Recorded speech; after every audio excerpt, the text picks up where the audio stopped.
Yeah, live.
So, welcome, Sibesh. Thank you for joining. Hi, Howard. Hello, how are you? Hi, Sibesh. See you. Good. Hi. Suresh, good Yeah. Srinivasan Good here. afternoon, sir. Good afternoon. How are you, How- sir? I'm good. I'm good. New look for Howard, I must say. What's this? This is COVID look. Yes. Not look. But I have had my hair cut. Okay. Or the Master Mariner. Madam, you can start. Sir, do we start now? Yeah. Yeah, you I can think start. You can ask Mr. Howard. Howard is It's okay. So, we'll start this program. So, respected Director, sir, G. Srinivasan, guest speaker, Mr. Howard Potter, Mr. Sibesh Singh, Member Cargo Committee IUML, and dear participants. So, good afternoon to all of you.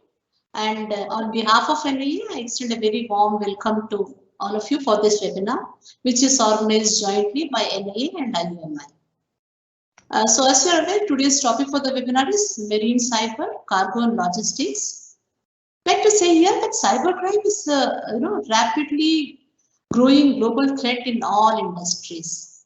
And since the maritime supply chain is very vulnerable, the impact is much more. Shipping industry and logistic processes are moving to digital communication, and connectivity is not just electronic navigation and communication, but they also have extended to smart containers and real-time logistics, routing, scheduling, and much more. The digitalization changes the risk profile for the marine industry, and it is expected that marine underwriters, brokers, and all those who are dealing in marine insurance from the customer side also should understand cyber liability in marine industry, which can be included in the marine insurance policies and inform.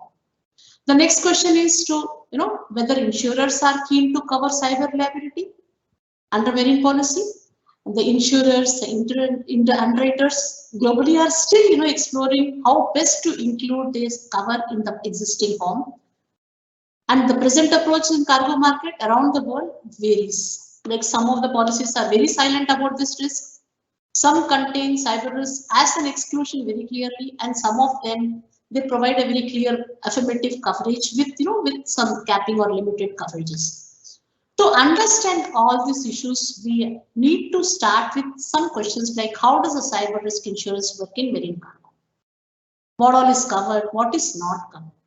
Again, to address these issues, we have with us Mr. Howard Potter from Astara, UK, who will be deliberating on the topic and also will be replying to all your questions.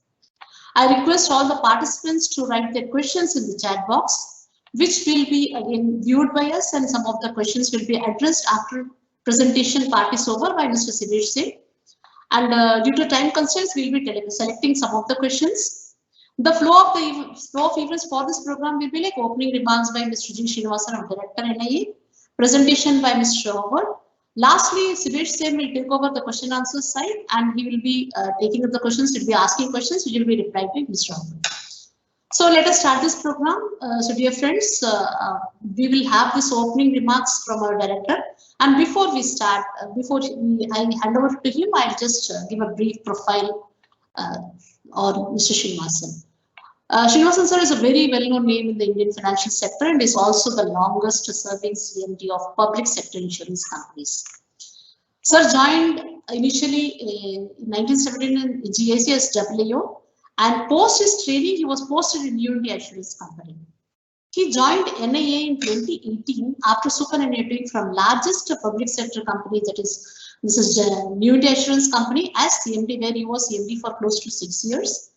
Before that, he was a CMD of United India Assurance Company for close to 5 years. During his entire tenure of 38 years in general insurance industry in India and abroad, he has been conferred with number of national and international awards for his extraordinary achievements. During each of his assignments, he has taken these organizations to greater heights. If you see in the present scenario also, as a director of this prestigious institution, he has taken a lot of initiatives in increasing the quality of training and also added values in the existing training programs for the benefit of the trainees. Sir is a commerce graduate from Madras University and an associate of Institute of Cost and Management Accountants of India, plus a fellow of Insurance Institute of India. Sir, with this brief introduction, I request you to please give away your opening remarks. Thank you, Jayshree, for the nice introduction. Dear friends, good afternoon to every one of you. I have great pleasure in welcoming you to this webinar on cyber risks in marine cargo and logistics. I have great pleasure in welcoming Mr. Howard Potter, who has taken his time off to be here, to talk to us about this subject on which I would very, very gladly say I know very little, and I'm sure many of you is going to be a new experience in understanding the nuances of the cyber risk in marine insurance. Also, I would like to welcome Mr. Sivesh Sen, who has agreed to, who has been responsible in helping us in organizing this program, and also for moderating the open session of question answers. I welcome every one of you to this program. I will just start by, talking a few words about the National Insurance Academy. Most of you may be aware of it. The Academy was set up 40 years back as an institution of higher learning in insurance. So we have been conducting a lot of executive development programs for professionals from the insurance sector. Every year, about 8,000 insurance professionals get trained through our short executive development programs on various facets of insurance. We also do a 2-year PGDM on management, which is equivalent to MBA in management and insurance. So our students, we have been doing it for the last 15 years. We have produced more than 1,000 such students who are today occupying important positions in the insurance sector, not only in India, but also in the Middle East, in US, in Singapore, and many other parts of the world. We also do research. I was just telling Mr. Potter of our research projects on cyber risk, and we are also in the process of building a model so that people can understand what could be the exposures each one need to insure due to cyber incidents. We also do consultancy and also act as a think tank to the insurance sector in India by being part of many of the committees of the regulator, AIRDAI, as well as the Government of India. So that way the institution has been playing a very important role in contributing to the shaping of the insurance sector in this market. So today's topic is, as I said, is a hazy subject for many of us. I will include me as the first one in that. But it's very, very important. What we have seen is technology is today is being used extensively in many sectors in the economic space, and the pandemic has also really given a spurt, push to the use of technology. And if you look at India, the government itself is quite keen on pushing the digital initiatives. In fact, they're making things which really make it necessary for people to use digital methods, because digital and technology increases efficiency, effectiveness, brings in economies, also brings in a lot of transparency and openness.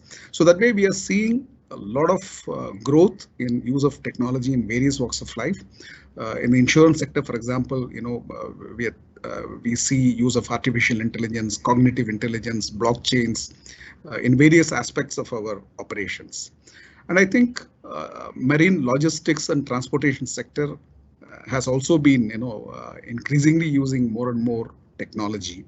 We are talking of automated vehicles, automated ships. I remember one of the Ayume programs.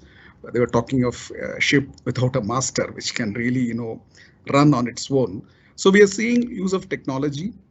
So wherever there is technology, cyber criminals are there. They are there to, they're at least 2-3 steps ahead of the technology people. So we have seen many instances wherein the ships, the logistics have been impacted by cyber attacks, and sometimes the cargoes have also been damaged. But the question that is in the minds of all marine underwriters is, do marine covers provide cyber coverage? Of course, we know traditionally we had this Y2K exclusion 20 years back, then CL380 cyber exclusions over the years. But the question which was always in our minds is, even with these wordings, are there silent covers in marine insurance, both cargo and hull? And then, globally, the regulators are now insisting on contract certainty. And they've been telling the insurance industry, say yes or no, don't leave it vague. So say whether cyber cover is there or it is not there. I think this is where some of the new developments a couple of years back, like LMA 5403 and also JCC clauses. I think there's more clarity, but is it enough? I'm not sure. I think Mr. Pater will talk about it. So it is possible. I mean, the industry can exclude cyber risk very clearly, and also they can buy back some part of the cover, at least the traditional perils caused by cyber attacks, like sinking, stranding, those kind of risks can be bought back. So these are areas of keen interest. The Indian market hasn't really done much on marine cyber yet. I think maybe lack of awareness or lack of sensitization could be one of the reasons. I think programs like this can bring about a lot of understanding of this, because India, like all over the world, clearly is exposed to cyber risks and we need covers.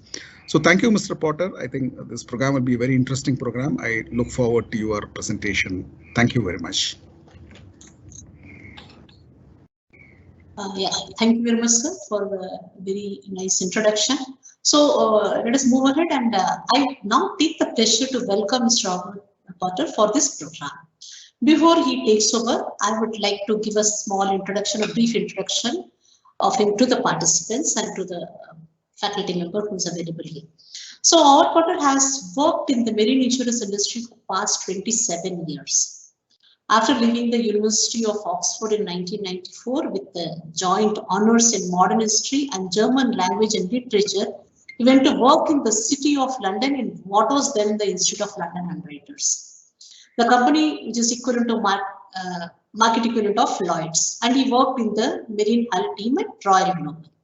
After 2 more formative years in marine claims in Manchester, learning the sharp end of the business, he worked as the branch marine underwriter in Birmingham, covering all classes of marine business, but primarily cargo.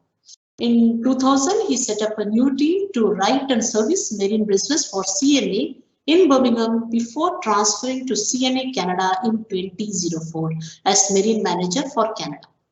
He returned to London in 2007, progressively running the UK London market and European marine books of business for CNA, which from 2014 included Hardy Syndicate in Lloyd's, where he headed up cargo and species. In 2017, he moved back to Royal Sun Alliance RSA as Group Product Director for Marine. Having spent so many years writing traditional and long-standing marine product types, Howard became excited by the new opportunities arising from cyber and joined Astara in 2020. This is a new company based in UK which deals with risk management and risk transfer for cyber in the maritime area, and Howard heads up its insurance arm. He has always been involved in industry bodies and associations in whichever market he had worked, and currently is a member of Loss Prevention Committee of the IUMI. He's also a member at the Marine Technical Committee of the LMA and IUA in London, and also a member of their non-affirmative cyber committee. So with this introduction, I request you to please go ahead and give your presentation. Thank you very much. Thank you very much. And good afternoon to everybody in Pune and in India who's listening in. Good morning or good afternoon, wherever you may be in the world. Thank you to the National Insurance Academy for giving me the opportunity to give this little talk, and also to IUMI, the International Union of Marine Insurers, who have also helped facilitate this. And if you'll give me a moment, what I will do is I will share my screen in order that hopefully you'll be able to see both the presentation and me. And there we are. Yeah. We are able to see you as well as the presentation. Okay, right, thank you. Let's go. So the subject is marine cyber, and particularly cargo and logistics. And I think it's interesting. It's interesting, A, because it's new, but also because you have what I would describe as not so much a collision, but an illusion here of the oldest form of insurance in marine insurance, goes back thousands of years, and the newest form, essentially, in terms of cyber, which has developed pretty much over the last 20 years or so. I'm absolutely certain, because of that, that during the course of this presentation, I'm going to raise more questions than I'm going to give answers. And I think that's probably symptomatic as to where we are. But I hope that they are at least the right questions, and I look forward to a bit of a debate afterwards with any questions you have. So I'm going to talk through a little bit of the history, that just so that we all understand what has got us to the point that we are actually at now. How the fear of the unknown has led to cyber exclusions, as the Mr. Director said earlier, how regulators have required either affirmative cyber or an exclusion. Silence is not good enough. We'll look at the exclusionary wording, and at the same time we'll look at the options for affirmative cover. But one thing that I do want to do is make sure that there's always a sense check with the real life cyber events that we know about that are happening in real life and real cases. And then we'll look a little bit about what exactly a cargo owner or insured might be buying, what the issues are, and where we go from here. So the first chapter is ancient history, and sometimes I feel pretty ancient myself. So actually that's a joke. I feel quite young, really. But I think in actual fact, the history of this as a comparison goes back some way before this, because I think a good way to think of it is before we even had computers and cyber insurance, we had insurance in cargo of machinery. And it was typical, and still is typical, to exclude electrical and or mechanical derangement as something which is, you know, a machine not switching on simply because when it reaches the other end of its cargo voyage doesn't mean that an external force has happened during the voyage, which means that there is an insurable loss. And in reality, bring that into the modern age, this is really nothing different. But what happened around about 1998, 1999 was that a lot of people got very hot under the collar indeed about the upcoming Y2K, or year 2000, otherwise known as the Millennium Bug. And the concern was that all of these computerized systems and programs, probably programmed or designed at least in the 1970s and 1980s, would get to a point 1 minute after 23:59 on the 31st of December 1999 and not be able to recognize a date where the year had 20 in front of it instead of 19. And even though this seems quite remarkable now people were genuinely concerned at the time about aeroplanes falling out of the sky, nuclear power plants blowing up, and all kinds of other things in between. Now, of course, the millennium came and went, and the whole thing proved itself to be a triumph of fear over fact, though I suppose it didn't need to have been that way. I have to admit, I was a cargo underwriter myself at the time, and we didn't always, myself or my colleagues, think it necessary to put a date recognition exclusion clause on cargo. Was it particularly relevant? Stock throughput, I think, a little bit different.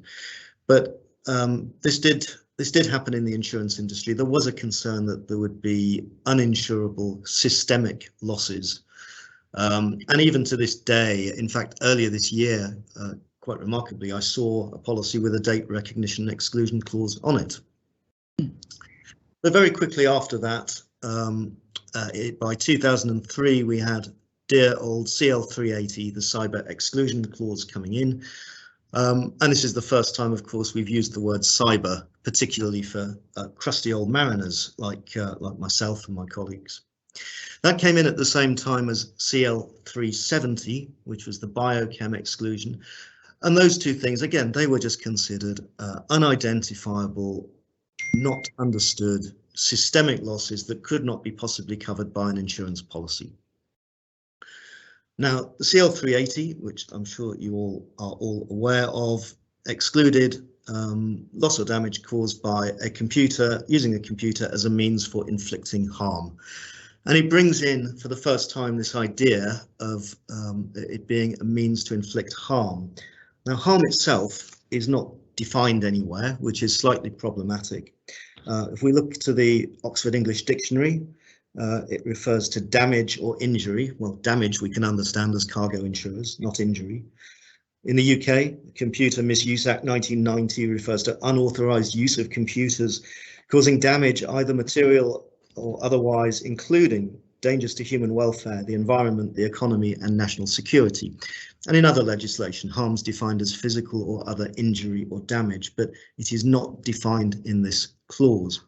And it raises all kinds of questions, particularly with regards to cyber. So if the vector of a cyber incident comes through the company's own head office and then causes damage somewhere else down the line, let's say in a warehouse or where the cargo is, you have to ask the question, can a company accidentally harm itself?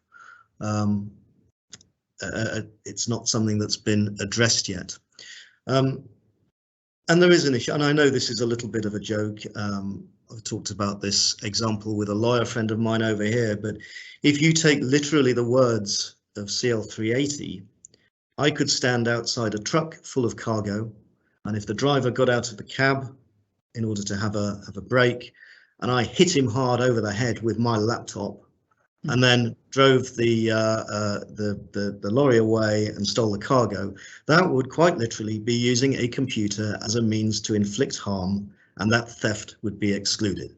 Now, of course, that is not what people meant when they wrote the clause, but that's what the words say, and it's part of the reason that CL380 was not really fit for purpose. And all through this time, even with CL380 on a policy, by and large, it was the market consensus that claims continued to be paid for cargo theft, which was perpetrated by computerized means. Well, of course, cargo theft would be perpetrated by those means. It is not as if we live in the 19th century where somebody might steal into a warehouse in a black cloak in the dead of night and rip a page out of somebody's leather-bound ledger book.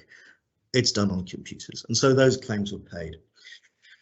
Meanwhile, whilst all of this was where the insurance industry was, what has been happening in real life is increased digitization, more reliance on data, IT infrastructure in every aspect of all of our lives.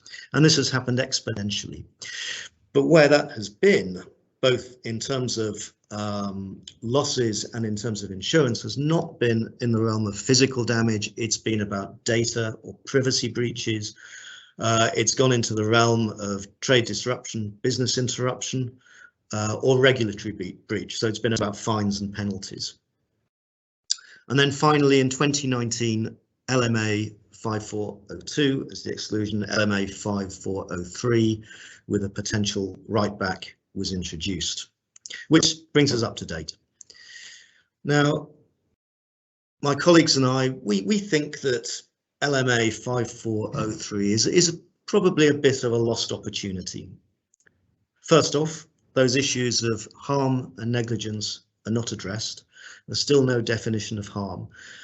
And it's actually quite difficult to think of a cyber incident, even if caused by somebody accidentally clicking on the wrong link or not updating, not patching a system. Somewhere, if that is letting in a computer virus created elsewhere, it's difficult to think of a cyber incident that doesn't have maliciousness somewhere in its genesis, which therefore raises the question, is negligence therefore a fortuity? And I'm thinking about things like temperature controls in a warehouse. So this doesn't address the idea of the vector of the cyber attack coming from the head office of the own company, not where the cargo is. So if you think about that warehouse, it may well be that the temperature controls or the security settings for the alarms may well be handled on a computer system in a different building, could be in a completely different place, not necessarily.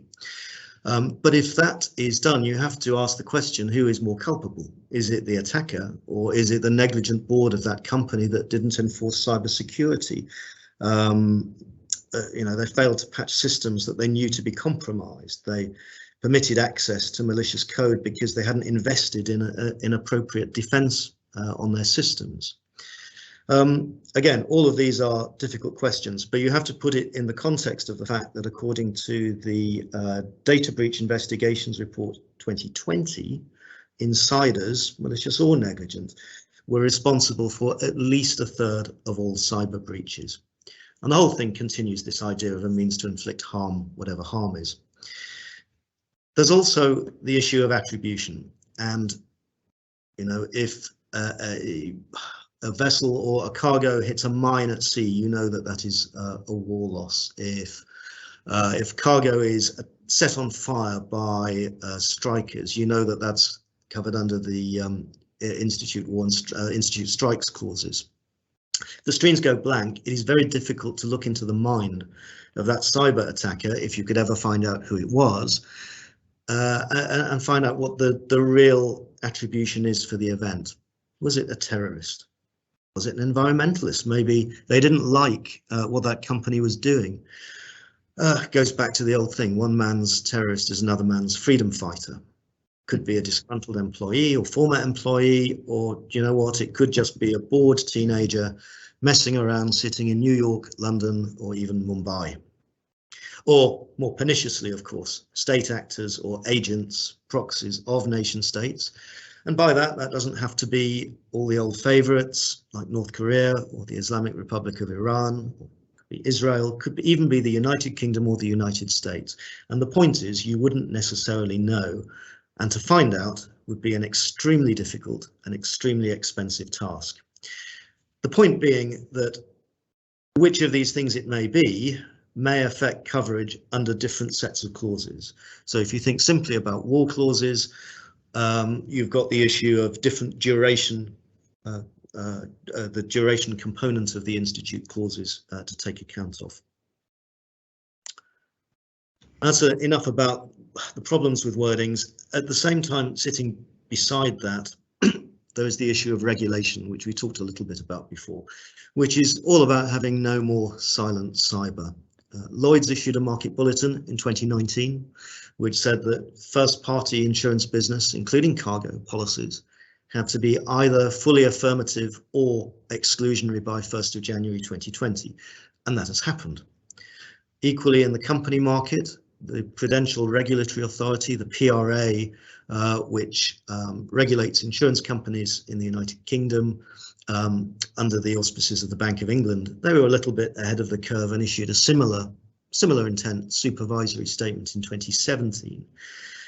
Now, notwithstanding that, of course, the wordings that have been put in to deal with these regulatory issues are either CL380 or LMA 5403.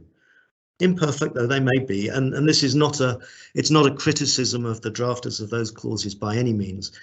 As I say, everything about cyber is new and is a learning experience. But the concern still exists as to whether the non-affirmative cover still exists in standard policies that have those exclusions on them. There is a new body in the London Market, which I have the pleasure of sitting on, which effectively is a bridge between the Cyber Committee and the Marine Technical Committee, and it covers the LMA for the Lloyd's market and the IUA for the company market. And the idea is to look at exactly this. It's brand new. We haven't really started the work proper yet, but the point is it shows that concern is still there. And of course, what the PRA is concerned about is necessarily whether the wordings are any good, but do firms have the necessary cyber expertise to underwrite the business, to pay claims that the regulators would require? And even more importantly, are they sufficiently capitalized and reserved for these non-affirmative cyber losses that may still exist within the wordings?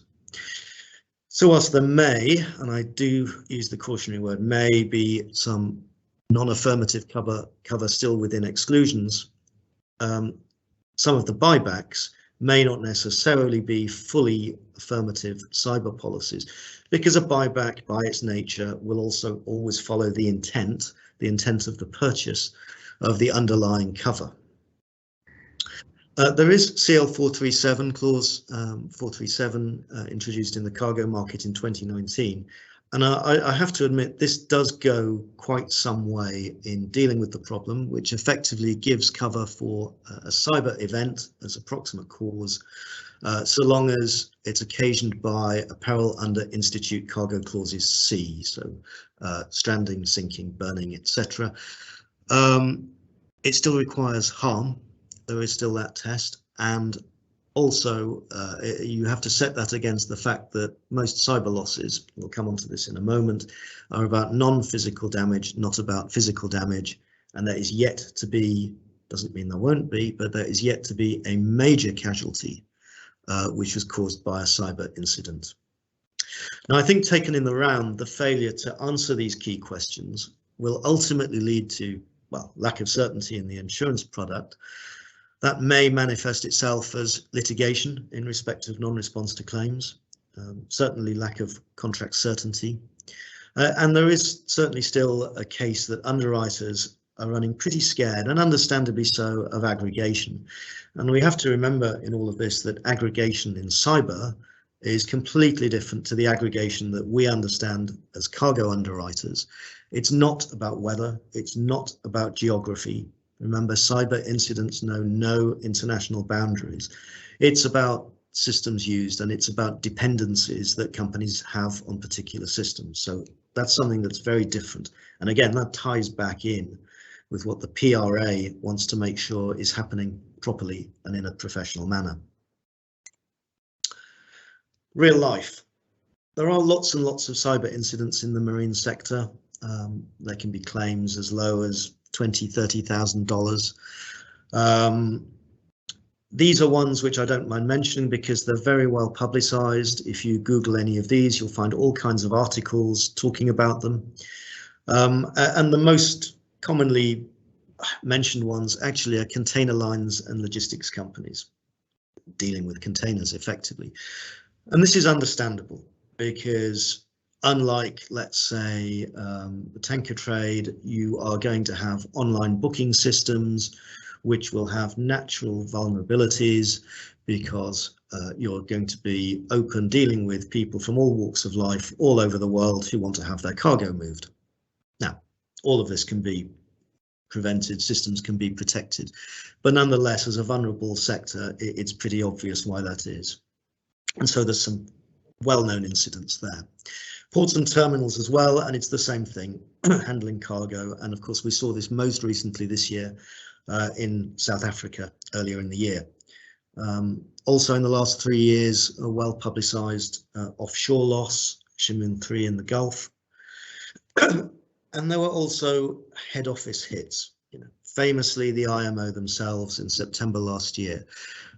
But the point I'd like to make is that all of those container lines and logistics losses happened in the head office. They did not affect the vessels, ships, or the cargo on them per se. Now, according to the IBM data breach survey, which came out a couple of months ago, the average cost of a cyber attack in the transportation industry is $3.75 million US. That's quite a lot when you put it against the average value of cargo in a container and the average cargo claim. Now, of course, that includes all of the enterprise cyber costs of reconstitution of data, data losses, costs and expenses, rebuilding of systems and IT equipment, that kind of thing, which of course is nothing to do with cargo. The number does exclude the cost of ransoms, cost of paying ransoms, so that will be much higher. But I think the point is that A, it's quite a high number. B, it is happening a lot because there's a lot of data that goes into this report. And of course, the range can be anywhere between a few thousand. And there are many well-publicized losses, insured and uninsured, in the maritime sector, which run into 30, 40, $50 million. There's one well-publicized one that was a loss in excess of $100 million. That was more than 3 years ago. But this is just to give a context for what is happening. So what does that mean for cargo insurance? Well, none of the cyber attacks were actually on the cargo interests, on the cargo policyholder, or on the cargo itself. They were on the carriers, the ports and terminals, the Baileys, whoever they were handling the cargo. We've seen that cargo booking systems are vulnerable as a vector of a cyber attack. This is not to say, of course, that a cargo owner or purchaser of a cargo in another country does not have some form of, shall we say, discomfort, even if not a loss. There would be delay. There could potentially, of course, be deterioration of temperature-controlled cargo, and there can be additional expense for getting the cargo from the wrong place to the right place at the right time. Now, essentially, of course, what that means is that delay, by and large, is not a standard covered peril under Institute or any other kind of all risks cargo policies. Okay, if you have breakdown of refrigerating machinery in excess of the waiting period, and that's perhaps caused by a cyber incident, that's perhaps a little bit different. But delay is a non-physical damage loss that is not the intent of any cargo policy. So whose fault is it? Well, is it that of the carrier themselves? Would there be subrogation or some kind of contractual claim against the carrier? They could, of course, claim force majeure. Well, they've had a cyber incident. That's not their fault. I have actually seen one and only one set of standard trading conditions in the last year. It was actually for a European car carrier that had, along with the list of force majeure exclusions or defences to liability, along with act of God, anything that they couldn't reasonably have avoided, it did say computer virus, which has not been tested yet. It'd be interesting to see how good as a defence to liability that is when it does happen.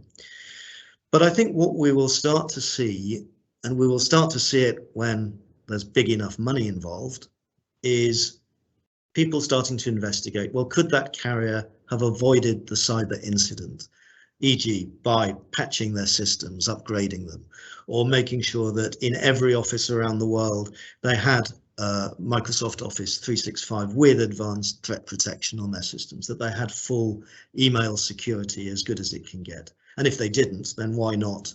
And does that override limitations of liability? I think there will be in the future quite an interesting set of claims along those lines. Extra expenses, again, cargo being in the wrong place at the wrong time, essentially down to the carrier. However, they may or may not pass the cost of that on to their customers ultimately. What has happened, and we do know this in some of the claims situations mentioned on the last slide, is that essentially cargo, nothing happens at sea, cargo arrives at a destination port before going inland, but the system is down for, I don't know, a couple of days or whatever after the cyber incident, meaning effectively the cargo cannot be released from the port until there's maybe a quick reversion to paper systems, if people remember what they are, but there has to be a plan B, a backup plan. So there may be demurrage losses. And then you start to get into things that, again, are not really cargo insurance, potentially contract frustration, potentially trades disruption insurance. I think that sitting on one side from all of this is stock throughput within the greater cargo realm. And I think this is a little bit different because whilst if you're insuring a piece of cargo, yes, that piece of cargo can be insured in a warehouse outside the ordinary course of transit, as well as whilst it's in transit, no problem with that. But can the controls, temperature, security, whatever it may be, or even just inventory management of that warehouse be divorced from the rest of that business's enterprise? You stand half a chance of managing it if it's the cargo owner's own warehouse or one they're operating themselves. You have no chance if it's third party. And so I think that with that, and with the fact that, as we've said, aggregation is a bit different in cyber and certainly little understood in the marine universe, I think the stock throughput part in terms of a cyber event makes it really part of the cyber enterprise cover for that business which is managing the warehouse. So we ask the question, can cargo actually be damaged? Because we've talked about non-physical damage, delay. Can cargo actually be damaged by cyber? Well, yes, we've talked about theft and non-delivery, and under Institute Cargo Clauses A and all risks covers, that theft, of course, is a standard peril. Cyber causation is possible, but there's nothing new in that. Temperature abuse is possible, could be inherent vice, or it could be specifically underwritten under frozen food clauses or similar. I think it's probably more likely in store rather than in transit. And interestingly, I'm told in a couple of those larger cases on the claims list a couple of slides ago, that there were actually no cargo claims. So things can start to get moving within a couple of days. It's within the life cycle of the cargo before it starts to deteriorate. Or if it's still in the port, it's just delayed. It's all still plugged in and not deteriorating. So even in large instances of events, there haven't to date been those kinds of losses.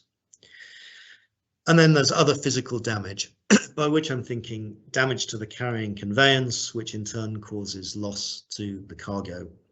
And again, yes, it is possible. We're talking about ships sinking. It is possible, but it is unlikely.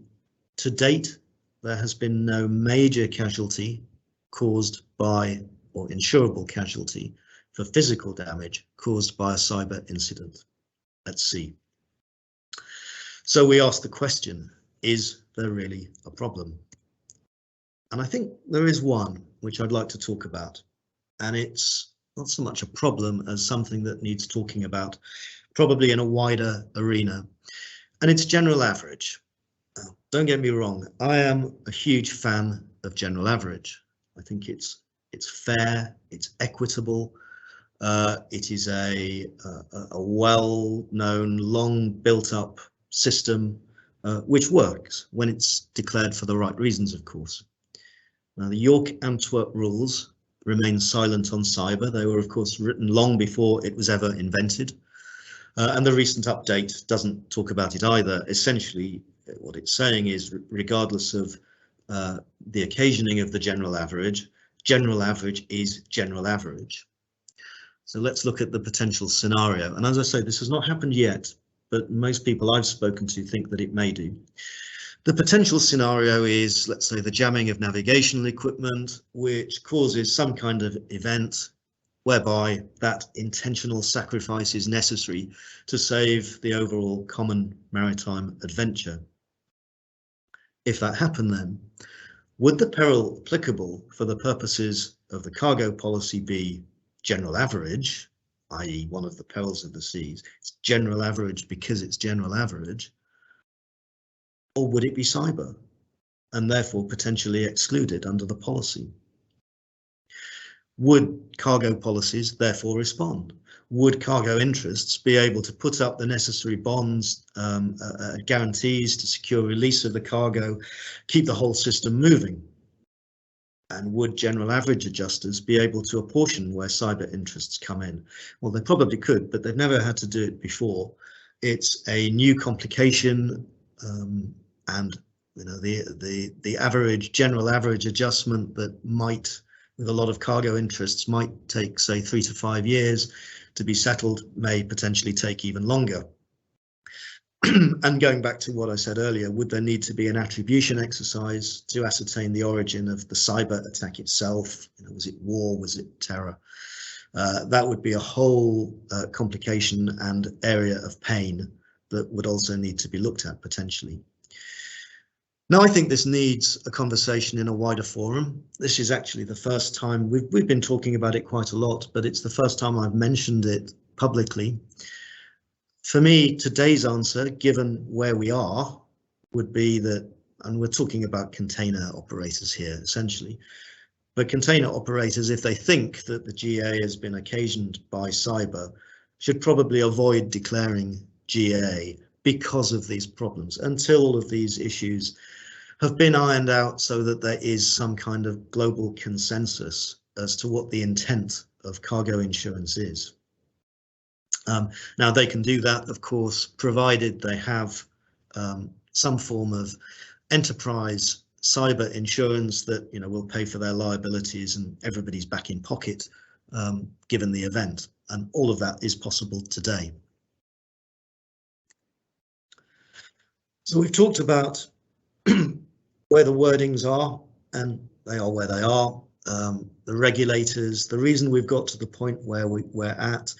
And I think it's fair to say that, you know, in the context of the first general average was however many thousand years ago, ship and goods policies started to be formulated in the 18th century, and there's a huge amount of precedent in marine insurance, which we all know and love, whereas cyber insurance is something new from the last 20 years.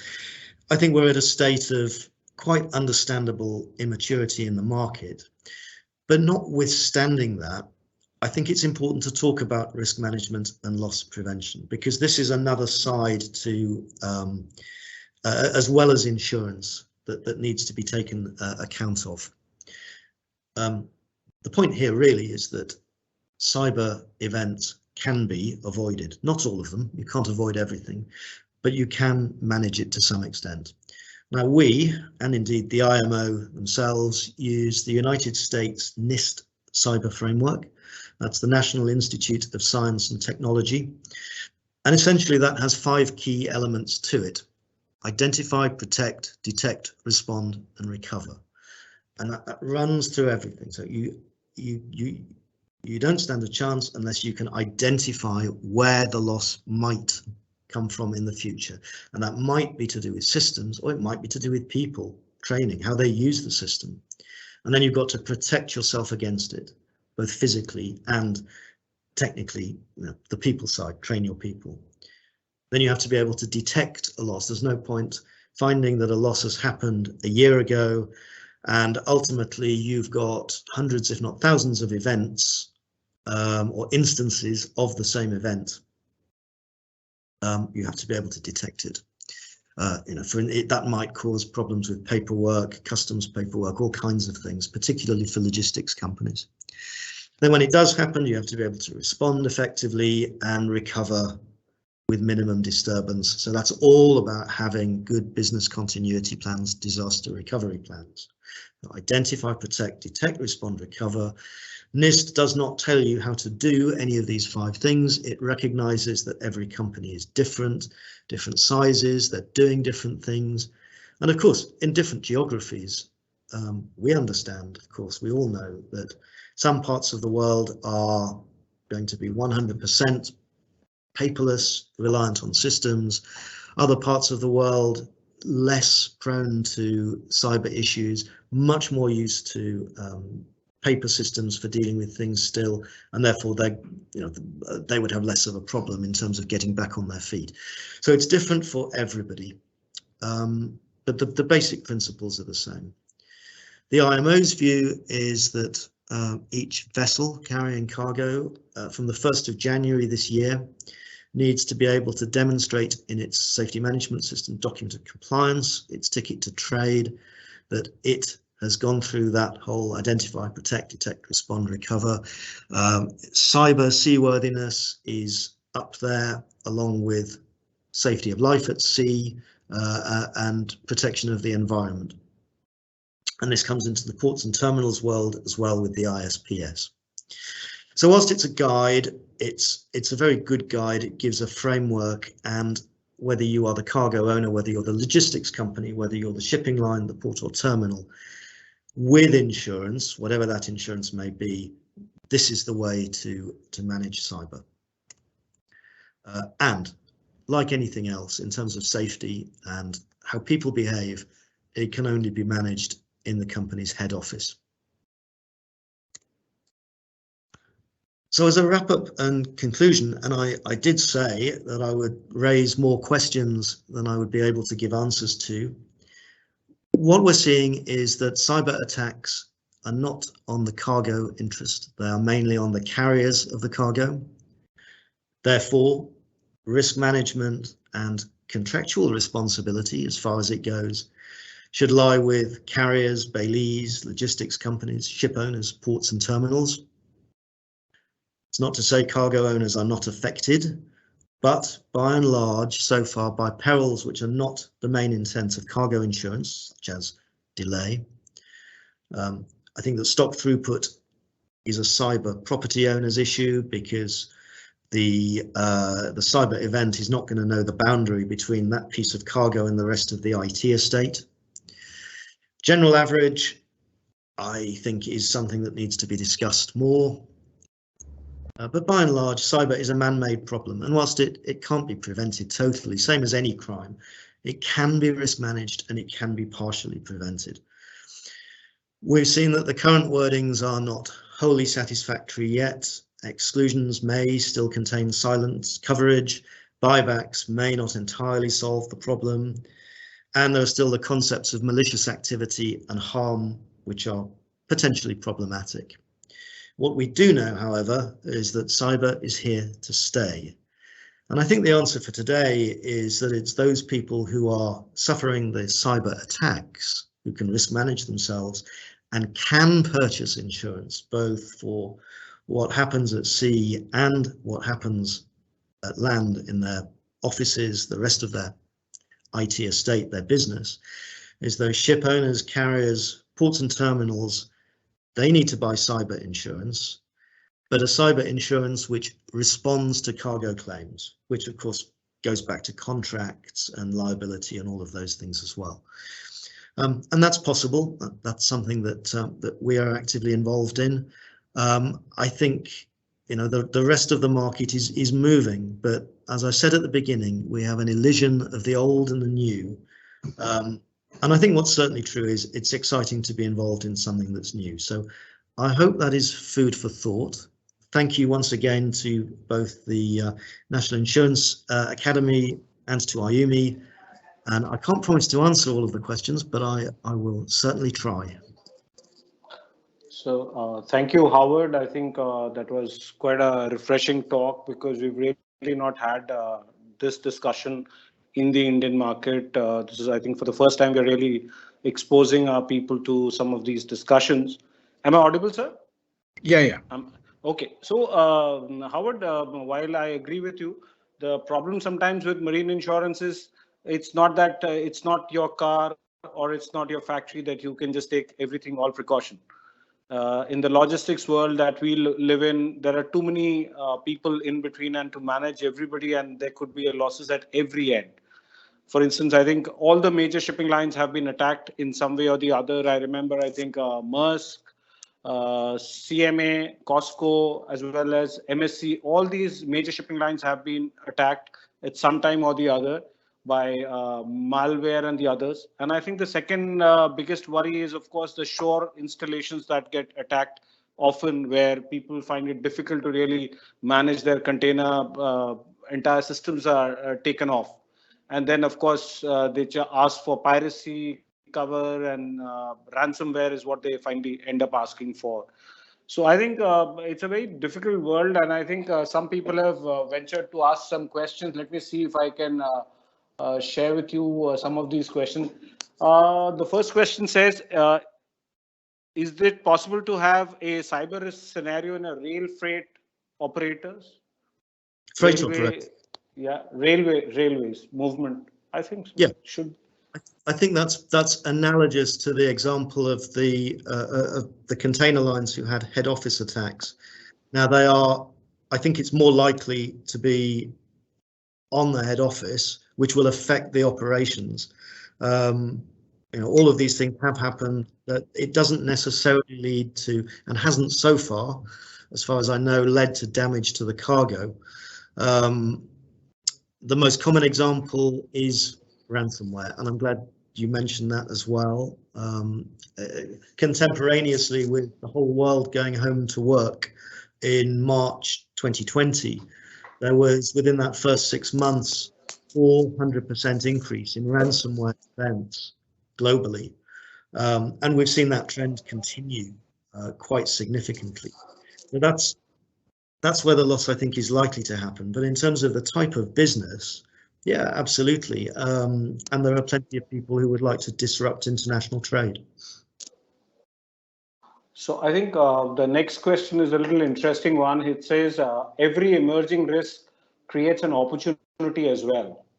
So the cyber risk in marine cargo, what are the new opportunity it has created in terms of intelligent and innovative product development tailor-made for individual clients? Yeah, I think there are some which are slightly outside the insurance arena. So better ways of container and cargo tracking in real time, not just tracking it, but intervention if something goes wrong as well. Really important when you start looking at things like, shall we say, transportation of COVID vaccines, or indeed any kind of health product. That's more in the loss prevention side. New opportunities in insurance, yes, certainly. I think the way to attack that, as I said in my kind of last point, is always with the people being cyber attacked, those businesses. So it's the carriers, it's the ports and terminals, particularly ports and terminals actually, are seen as a vulnerability. And it's important that they have good protection, because they're part of most countries' critical state infrastructure. No country is going to want their infrastructure to be infected by incoming viruses from elsewhere. So, you know, they tend to be much more open to the idea of risk management and insurance. But I think the other point is that we need to get over the kind of silo of that's marine, because that happens whilst at sea or from warehouse to warehouse whilst in transit, whatever it might be for that part of the subject matter insured's life. Cyber doesn't know those boundaries in terms of the loss. It needs to overarch the whole enterprise. So, and you know, so you have marine insurers, yes, we'll do a buyback. You have cyber insurers, perfectly good at dealing with the land-based office risk, but obviously not so much au fait with all the international conventions, transport of goods by sea, everything that we know and love because we do every day. And I think that the exciting part of the new product development is to bring those two worlds together and overcome those insurance silos. The third question, of course, is has any significant customer taken any comprehensive sort of a cover where maybe you would have provided to protect themselves from reasonable cyber attacks and all? How do people Yeah, Yes. people are Yep. doing. That's interesting to note. That's what my company does. I mean, I think it's fair to say that there is the emergence, and I really use the word cautiously, there is the emergence of a specialist market. It's very different from the world that I think most of us come from in marine, where there are institute cargo clauses or American cargo clauses. There's an understanding of a global standard, which of course works because it's all about trade and people in another country being able to adjust claims. And cyber is different. There are a handful of people providing products, but they are all completely different and they do different things. Some do a fairly narrow range, some look at all of the exposures. But as I say, my view is that the important thing is, because cyber doesn't know those boundaries, it's about putting together the marine and the land-based enterprise cyber together, because any incident is likely to affect both, probably more the land than the sea in transit. And I think, you know, we accept that, but could affect both. In India, Howard, the clause that we generally use is the JX 2020-007, and I'm sure it's pretty wide and very, very comprehensive. It says almost everything is excluded. Do you think people use wider covers than that in the global market? I'm sure specialists, as you rightly said, because this clause almost is like, it says, notwithstanding anything other term in this contract, any loss or liability expense directly or indirectly caused by or contributed by or arising from the use of operation of an information technology device is excluded. So I'm saying right now in India, this is the clause that is generally used. So which means almost in every case, an insurer can always throw it up to the customer to say, your claim is not payable. Is this clause? Yeah, I apologize. It's Sorry. I think you're muted. How would you It's mute? It's 11 o'clock in the morning in the UK, and unfortunately on Wednesday that means that the office fire alarm gets tested. So there were all kinds of noises going on. So I'm very sorry. I got the thrust of what you were asking, which was about the exclusionary wordings used in India. Yes. Could you just tell me exactly what the question was again? So we use JX 2020-007. Which is quite a far-reaching clause, which almost says anything that you use information technology, any loss or damage directly, indirectly, is almost like an exclusion. So which would mean that somebody hacks into some vessel and that vessel crashes into the other ship also. Do you mean to say that we as insurers could resist such claims? I've actually not looked at that wording, but by the sound of it, yes. I mean, the intent there is for a clear absolute exclusion, and it sort of falls into that fear of the unknown territory. It certainly suits what the regulators want, which is either very clear cover, very defined cover, or an exclusion which doesn't have any gaps in it that mean there might be cover. So it's good from that point of view, from a certainty point of view. I think what that does, and it's probably a place ultimately where, I don't know, I think it's probably a place ultimately where we will all go, because what that then leaves is, A, gives certainty. Secondly, it then gives room for a specialist market to say, right, here's what is insurable, and this is how we can do it. Yeah.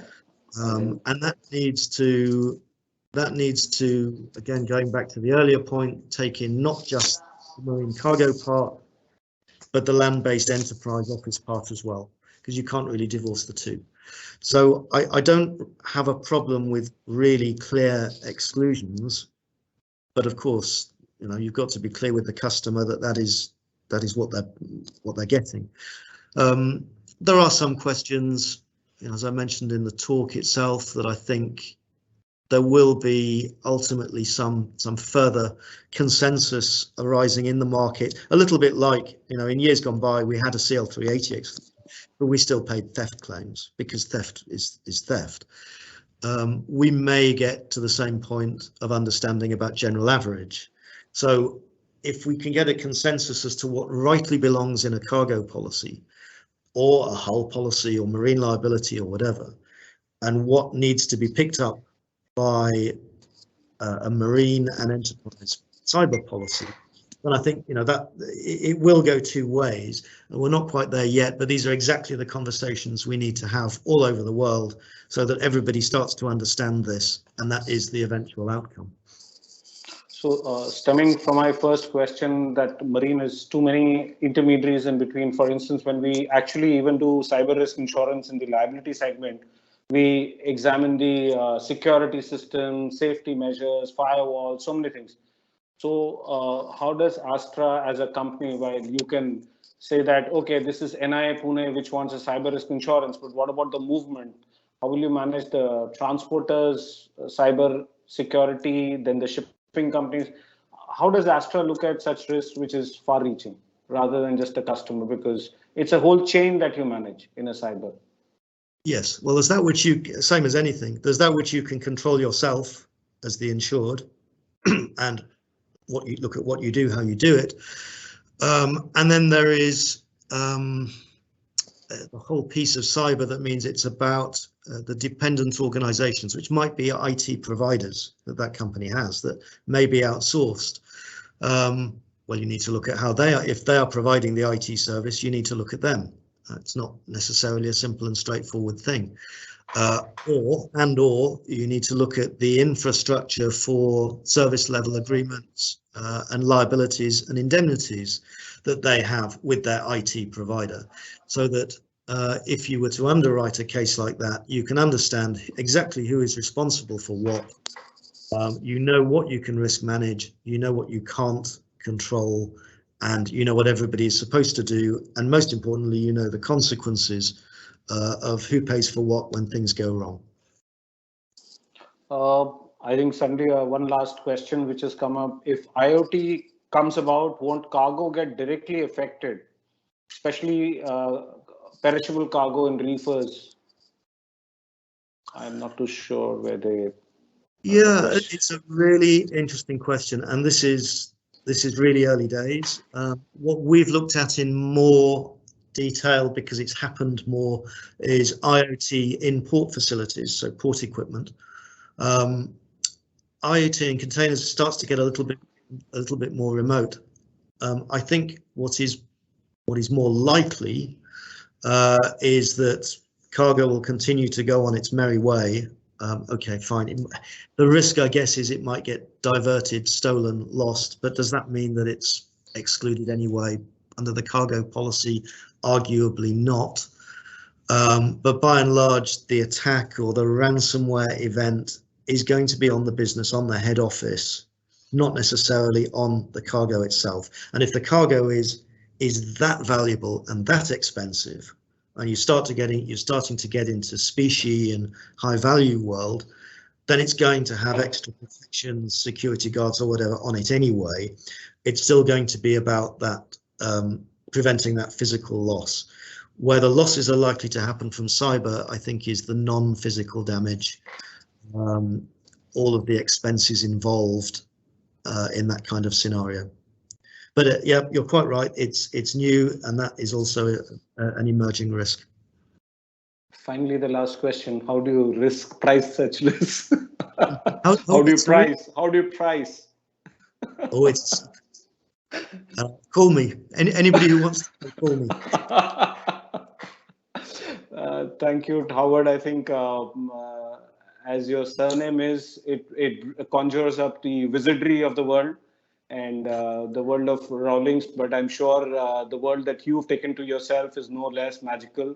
I'm sure sooner or later it will become as fascinating, completely a new world for us insurers and the world as well. But I think it's really a thing for the future.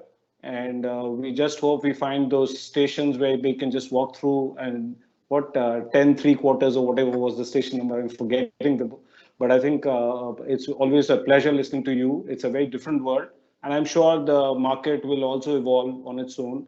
And at this point in time, I would like to thank Mr. Srinivasan and Jayashree as well as NI. I think NI is doing a great job in promoting not just all insurances, but has a very specific role when it comes to IUMI. It's a only institute which IUMI recognizes worldwide, where they have a tie-up. I'm sure Jayashree, I will not steal your thunder. Sooner or later, she's going to come up along with NI, a very specialized program in collaboration with IUMI. That's where Sanjeev and I get into the picture. And for the benefit of the market, I can only say Sanjeev will soon be heading the education committee as well. So it's congratulations to Sanjeev. He's a very, very person that we hugely respect in the marketplace. And I'm sure, Howard, India is a good place, and India will be a fascinating world where Astra could also come and see. And of course, the difficult questions will again come back to you. I'm sure we'll communicate your email ID to people who are interested. Jayashree, last word, anything from your side or anything? Thank you so much. So I'd like to thank Howard for his, taking all time, and he has shown a lot of interest in, deliberating on this topic. Thank you very much, Howard, and many more to come. I mean, we'll definitely be troubling you a lot with many webinars in similar topics. Yes, thank you very much, sir. Srinivasan, sir. Yeah, thank you, Mr. Patil. It's been a fascinating session. I really enjoyed. Of course, it's a subject on which there's a lot of things we need to learn. But I must thank you for exposing us to this. Look forward to much more knowledge on the subject. Indian market would be quite keen to learn more on this. Absolutely. Thank you very much. Thank you. It was a real pleasure. Thank you, Sivesh. Yeah. Thank you, Sivesh. Yeah, sure. Thank you. Thank you.